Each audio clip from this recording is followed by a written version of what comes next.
Oke, halo semuanya. Jadi kali ini kita akan membahas terkait perbandingan senilai dan perbandingan berbalik nilai. Oke, supaya kita bisa membedakan nih perbandingan senilai itu apa dan perbandingan berbalik nilai itu yang seperti apa, kita bisa langsung lihat ke contoh soalnya. Oke, yang pertama untuk perbandingan senilai. Misal kita punya soal, katanya untuk memberi makan 14 orang tamu, diperlukan 2 kg beras. Bila akan memberi makan 35 tamu, maka beras yang diperlukan adalah titik-titik. Oke, jadi di sini kita punya dua variabel nih. Ada tamu sama ada beras. Oke, saya tulis di sini ada tamu sama ada beras. Oke, kalau misalnya tamunya ada 14, ternyata kita butuh 2 kg beras. Oke, berarti kalau tamunya 14, beras yang dibutuhkan adalah 2 kg.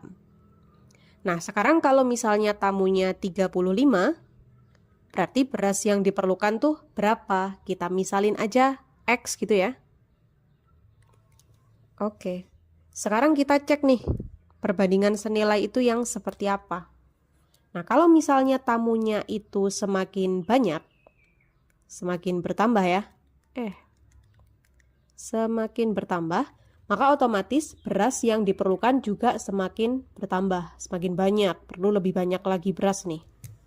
Nah, ini yang namanya perbandingan senilai. Kalau satu variabel itu semakin banyak, maka variabel lain juga semakin banyak. Kalau salah satu variabel itu semakin sedikit, maka variabel lain juga semakin sedikit. Nah, itu perbandingan yang senilai.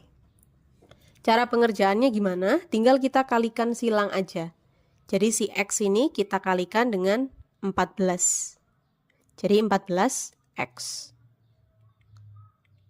Oke, sama dengan satunya, si 35 kita kalikan dengan 2. 35 dikali 2 itu 70. Oke, bentar. 70. Berarti X-nya sama dengan 70 per 14. Oke, dapat X sama dengan 5 kg.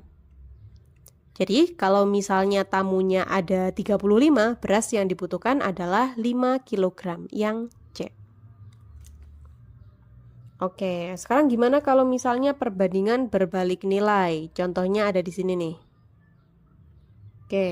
Katanya seorang petani mempunyai persediaan makanan untuk 40 ekor sapi selama 15 hari. Jika petani itu membeli 10 ekor sapi lagi, maka persediaan makanan itu akan habis dalam waktu berapa hari? Oke.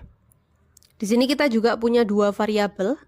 Variabel yang pertama adalah jumlah sapi ya. Sapi.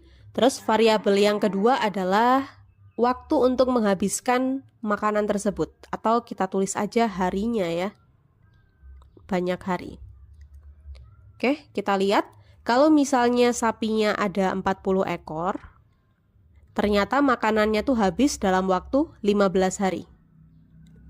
Nah, sekarang si petani itu beli lagi 10 ekor, berarti sapinya ada 50 nih. Nah, kalau sapinya 50, dia akan habis dalam waktu berapa hari? Kita misalin Y.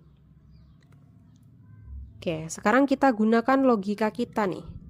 Kalau sapinya semakin banyak atau sapinya bertambah, berarti nanti waktu untuk menghabiskan makanan tersebut akan berkurang ya, akan semakin cepat habis nih. Oke, kalau sapinya semakin banyak, berarti makanannya akan semakin cepat habis. Atau waktu untuk menghabiskan makanan tersebut tuh semakin sedikit berkurang. Oke, jadi kalau perbandingan berbalik nilai itu seperti itu.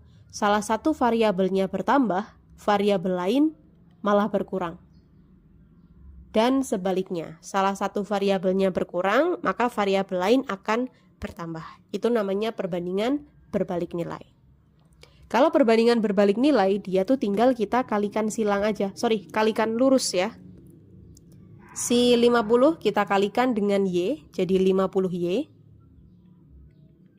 50Y sama dengan, ini 40 kita kalikan dengan 15. Berapa tuh? 600 ya. Oke, berarti Y-nya itu sama dengan 600 dibagi 50. Dapat Y-nya sama dengan, ini bisa kita coret, 60 dibagi 5 berarti 12 hari. Oke, jadi kalau petaninya nambah 10 ekor sapi lagi, makanannya akan habis dalam waktu 12 hari. Begitu, terima kasih.